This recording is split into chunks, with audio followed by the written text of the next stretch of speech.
नमस्कार, आदाब, सत श्री अकाल, वेलकम, सुस्वागतम है आप सभी छात्र छात्राओं का डियर लर्नर्स की वेरी सी क्लास पर। आप देख रहे हैं मुझे यानी शशांक सर को, और बहुत ही महत्वपूर्ण सूचना के साथ में मैं आपके सामने आज उपस्थित हुआ हूं।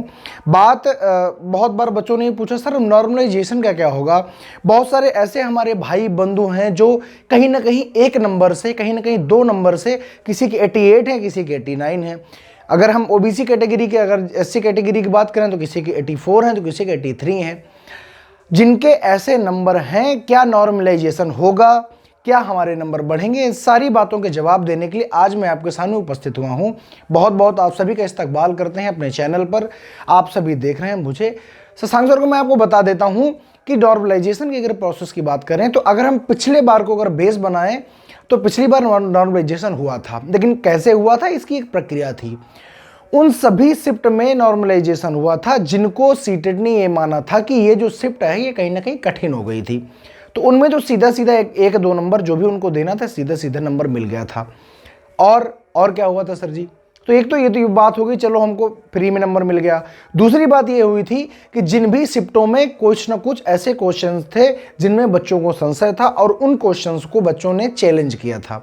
आप देखे होंगे आंसर सीट जो है वो क्वेश्चन चैलेंज करने के लिए एक वहां पर एक पोर्टल दिया गया है। तो जिन बच्चों ने क्वेश्चन को चैलेंज किया था और चैलेंज में वो क्वेश्चन गलत पाए गए या उन क्वेश्चंस में कोई दिक्कत पाई गई, तो आप कहेंगे सर जी तब जिसने चैलेंज किया होगा केवल उसी को? नहीं, ऐसा नहीं होता है। अगर कोई भी बच्चा किसी भी क्वेश्चन को चैलेंज करता है और अगर वो चैलेंज में उस क्वेश्चन में अगर गलती पाई जाती है तो उन समस्त बच्चों को नंबर प्रोवाइड कराए जाते हैं जो उस पर्टिकुलर शिफ्ट पर पेपर दे रहे थे। यानी कि अगर मान लीजिए आप 8 जनवरी को पेपर दे रहे थे और 8 जनवरी वाले पेपर में कहीं ना कहीं एक या दो क्वेश्चन हो गए थे गलत, तो उन क्वेश्चंस को लेकर किसी एक टीचर ने, क्योंकि कोचिंग संस्थान वाले लगभग ये ऐसे होते हैं जो चैलेंज किया करते हैं, क्योंकि उनको एनालिसिस में अच्छा पता चलता है। किसी ने कर दिया उसको चैलेंज और वो चैलेंज में क्वेश्चन निकल गया गलत। अब जब क्वेश्चन गलत है तो बच्चे की तो गलती है नहीं, तो अगर क्वेश्चन गलत निकल जाता है तो फिर उस पर्टिकुलर बच्चे को, या आप कह सकते हो उन समस्त शिफ्ट वाले बच्चों को, वो नंबर फ्री में प्रोवाइड कराया जाता है, जिससे उन बच्चों के नंबर की पूर्ति हो जाती है और उन पूर्ति के आधार पर वो बच्चे अपने नंबर को पूरा कर लेते हैं। तो अगर आपके नंबर 88 हैं या अगर आपके नंबर 89 हैं तो आप बिल्कुल चिंता मत कीजिए, क्योंकि एक आध नंबर, अगर आपको लगता है कि मेरी शिफ्ट कठिन थी तो आप प्रे कर सकते हैं कि सीटेट को भी ऐसा लगे कि ये जो शिफ्ट थी ये काफ़ी कठिन थी और वो आपको नंबर वहाँ पर दे। और बात रही चैलेंज की, तो इस बार मैं कई सारे क्वेश्चंस पर, कई सारे जो डेट हैं उन पर ये देख रहा हूँ कि क्वेश्चंस गलत हैं और उन क्वेश्चंस में या तो उनके ऑप्शन गलत हैं, तो बच्चों ने चैलेंज ऑलरेडी कर दिया है। तो आपको जरा भी चिंता करने की कोई ज़रूरत नहीं है, आप आराम से रिलैक्स कीजिए। अगर आपका एक आध नंबर कम है तो आप अपने को फिलहाल पास मान सकते हैं।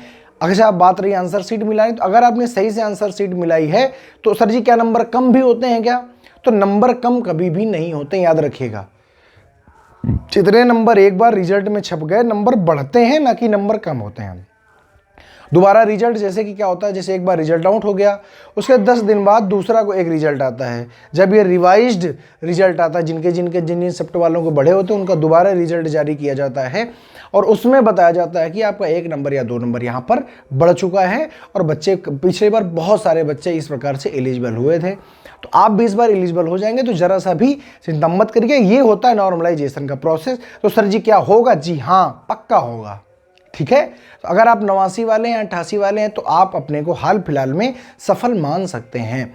बात रही रिजल्ट कब तक आएगा, तो मार्च के पहले सप्ताह पर रिजल्ट आ जाना चाहिए। और एग्जैक्टली अगर हम बात करें तो 10 मार्च एग्जैक्टली डेट बताई जा रही है, अभी पूरी तरीके से वेरीफाइड नहीं है, लेकिन 10 मार्च बहुत सारे सोर्सों के अनुसार अगर मैं आपसे कहूँ तो 10 मार्च आप मान सकते हैं। ठीक है, तो 10 मार्च तक आपको मिल सकता है रिजल्ट देखने के लिए। और बात रही जो बच्चे बहुत ज़्यादा बुरी तरीके से, मैं कह सकता हूं कि असफल हो गए हैं, तो बच्चे चिंता करने की जरा भी ज़रूरत नहीं, क्योंकि असफलता जो होता है वो सफलता की एक कुंजी है। यानी वो आपको बताती है कि आपने इस बार क्या नहीं किया था जो आपको अगली बार करना है और आपको सफल हो जाना है। डियर लर्नर्स, यूट्यूब चैनल ने अपना एक कोर्स लॉन्च किया है जो कि 499 में मिल रहा है। इस पर सारी की सारी क्लासेस हैं। हमारे साथ में जुड़ते हैं विपिन सर जो कि ईवीएस पढ़ाते हैं, शिव सर मैथ पढ़ाते हैं। 3 सब्जेक्ट मैं देखता हूँ, पेडागॉजी, हिंदी और संस्कृत। 3 सब्जेक्ट मेरे जुम्मे रहते हैं।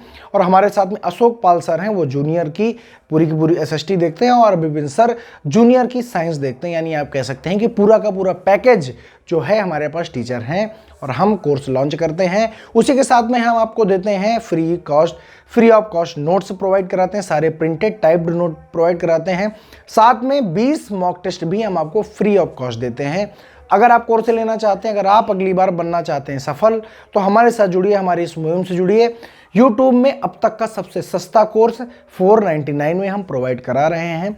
और ऐसा नहीं है, पिछली बार जो हमने सीटेट पर काम किया था वहाँ पर हमारे बहुत सारे बच्चे सफल हुए हैं और जैसे ही रिजल्ट आता है, हालांकि मैंने पिछले एक वीडियो मैंने डाला हुआ है, उसमें हमने आपको स्क्रीन भी शेयर किया था साथ में और दिखाया भी था आपको। तो अब देखिए मेरा हाईएस्ट क्या होता है, इसलिए बताते हैं आपको। तो आप बिल्कुल निश्चिंत हो जाइए और डीएल लर्नर चैनल को सब्सक्राइब करिए, हमें सपोर्ट करिए, सोशल मीडिया हैंडल्स में हमारे साथ जुड़िए, हमारे साथ बातचीत कीजिए और कोर्स से रिलेटेड अगर कोई भी आपको जानकारी लेनी है तो ज़रूर लीजिए। चलिए अगली क्लास में आपसे, अगली वीडियो में आपसे मिलते हैं। तब तक के लिए नमस्कार, जय हिंद।